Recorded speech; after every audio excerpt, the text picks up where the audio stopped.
طلبہ سیاسیات میں پہلا سبق دستور کی پیش رفت۔ آئیے اس کی وضاحت کے تیسرے پارٹس اور آخری حصے میں چلتے ہیں۔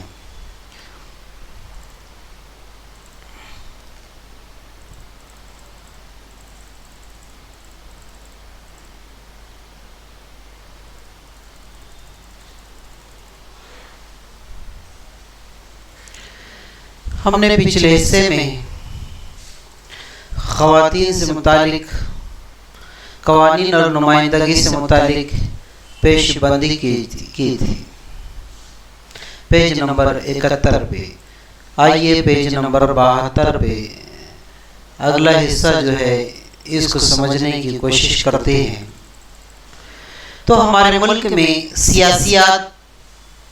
سیاست اور سیاسی اداروں میں خواتین عورتوں کی نمائندگی شروع سے ہی بہت کم رہی ہے۔ دنیا کے کئی ملکوں نے خواتین کی نمائندگی کو بڑھانے کی کافی کوشش کی، کئی طریقے اختیار کیے گئے تاکہ خواتین کی جو تعداد تھی اس کے اندر اضافہ ہو۔ اب بھارت میں بھی اسی مناسبت سے تبدیلیاں ہو رہی ہے کہ خواتین کی تعداد بڑھے۔ اب جب 73 اور 74ویں مرتبہ قانون کے اندر ترمیم کیا گیا تو اس ترمیمات کے ذریعے مقامی حکومتی اداروں میں خواتین کے لیے 33% نشستیں محفوظ تھی۔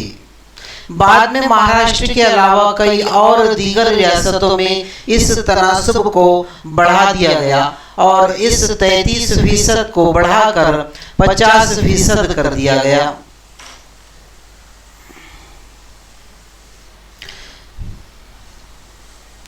خواتین کے لیے قومی خواتین کمیشن قائم کیا گیا۔ ریاستوں میں بھی ریاستی خواتین کمیشن قائم کیے گئے۔ گھریلو تشدد سے خواتین کو تحفظ دینے والا قانون جمہوریت کو مضبوط بنانے والا ایک اہم قدم تھا تاکہ خواتین پر تشدد نہ ہو، خواتین پر ظلم نہ ہو۔ ان کے تحفظ کے لیے قانون بنایا گیا۔ اسی قانون نے خواتین کو جو ہے ان کی وقار، ان کی عزت نفس کو قائم رکھا۔ اب روایتی بالادستی اور حکمرانی کی نفی کرنے والے اس فیصلے نے ہندوستانی جمہوریت کی توسیع کی اور اس میں شمولیت کو زیادہ اور بھی بامعنی بنایا۔ اسی طریقے سے اس میں آپ جو ہے یہ کر کے دیکھیے، ایک چارٹ ہے، لوک سبھا میں خواتین کی نمائندگی بتا رہا ہے، یہاں پر نمبر شمار دیا ہے، فی سال دیا ہے، خواتین کی ارکان پارلیمنٹ کی تعداد جو ہے اور اس کے بعد میں خاتون ارکان پارلیمنٹ کا فیصد کتنا ہے۔ اس طریقے سے طلبہ جو ہے یہ پڑھ لیجئے۔ اسی طریقے سے جو ہے آپ کیا محسوس کرتے ہیں، اس میں بھی دیا ہے کہ عوامی زندگی میں خواتین کی موجودگی کمی ہے، خاندانی نظام، سماجی ماحول، معاشی شعبے، سیاسی میدان زیادہ سے زیادہ پابندیوں سے آزاد ہوتی جائیں تو خواتین کو فیصلہ کرنے کے عمل میں جو ہے شامل ہو کر مجموعی سیاسی کام کاج کو ایک نیا رخ دینے کا موقع ملے گا۔ اس کے لیے نمائندگی والے اداروں میں خواتین کی شمولیت میں اضافہ کرنا چاہیے۔ اسی طریقے سے یہاں پر یہ ہدایتیں دی گئی ہے۔ اب ہم آگے چلتے ہیں کہ عدلیہ کا کردار۔ اب جمہوریت کو مضبوط بنانے کے عمل میں اور سماجی انصاف و مقاصد کے تحت جمہوریت جو ہے مضبوط بنے، سماج کے اندر انصاف ہو، مساوات سے کام لیا جائے، اسی مقصد کو حاصل کرنے کے لیے، اسی مقصد کے تحت مساوات کے مقاصد کے حصول کی سمت میں ملک کو ترقی دینے کے سلسلے میں بھارت کی عدالتوں کا بہت اہم کردار ہے۔ عدالتوں نے دستور کے مندرجات جتنے درج کیے گئے اس کے مفہوم کو سمجھنے میں دستور کی بنیادی مقاصد اور دستور سازوں کی نیت اور ارادوں کو ترجیح دی ہے۔ اسی سلسلے میں عدالتوں کے کارناموں کو درج ذیل نکات کی مدد سے جو ہے ہم سمجھتے ہیں۔ پہلا، دستور کا بنیادی ڈھانچہ۔ دستور جامد نہیں ہوتا،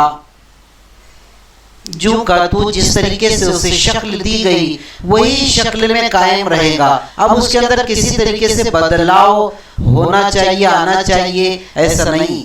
ایسا نہیں ہوتا، اس کے اندر ہم بدلاؤ کر سکتے ہیں.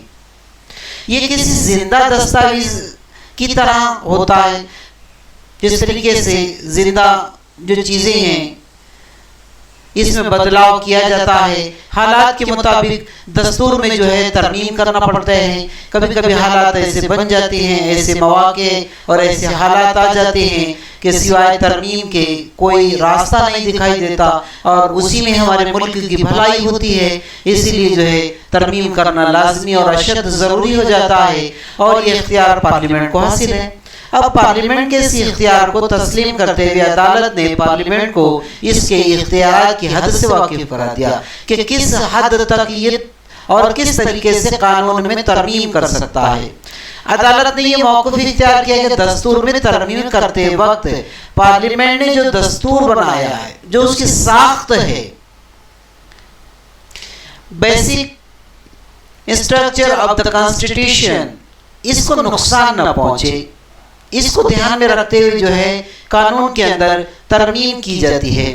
اب یہ بتایا گیا کہ یہ بھی جان لیجئے، یہ ہم دیکھتے ہیں کہ دستور کی بنیادی ساختیں بالعموم درج ذیل شقیں شامل ہے: حکومت کی عوامی اور جمہوری نوعیت یا دستور کی وفاقی حکومت نوعیت، یہ بھی شامل ہے. ملک کے اتحاد و یکجہتی کا تحفظ، یہ بھی جو ہے بنیادی ساختوں میں جو ہے دستور کے شامل ہے. اب ملک کا اقتدار اعلیٰ، یہ بھی دستور کی بنیادی ساخت میں جو ہے شامل ہے. مذہبی غیر جانبداری اور دستور کی برتری.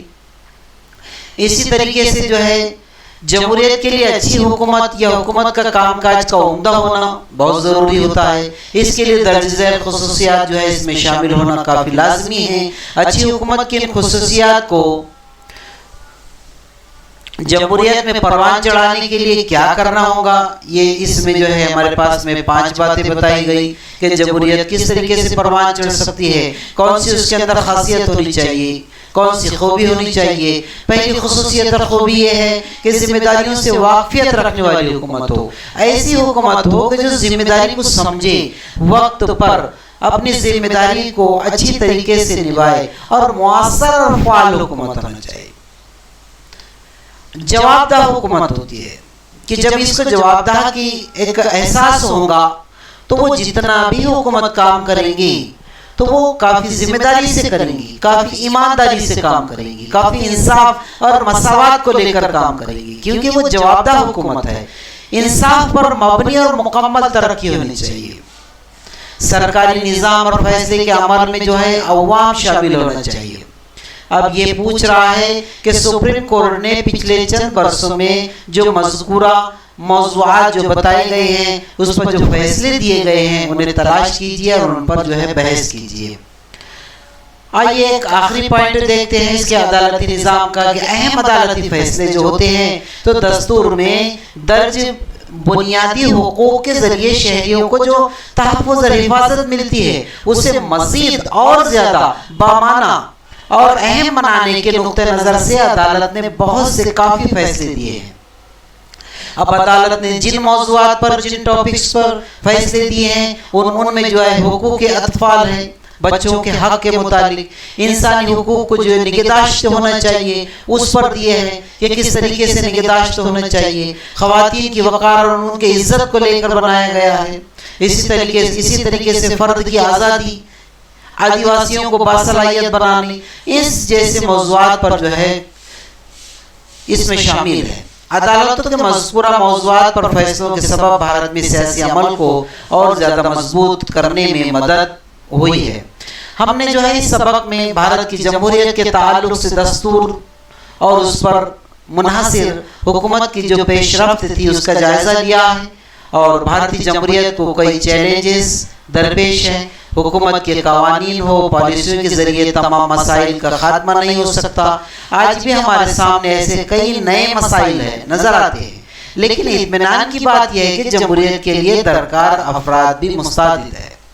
اب آئیے اگلے سبق کے اندر اس سیاسیات میں ہم بھارت میں جو انتخابی عمل ہے، جو چناؤ ہوتا ہے، انتخابات ہوتا ہے، اس کے متعلق معلومات حاصل کریں گے.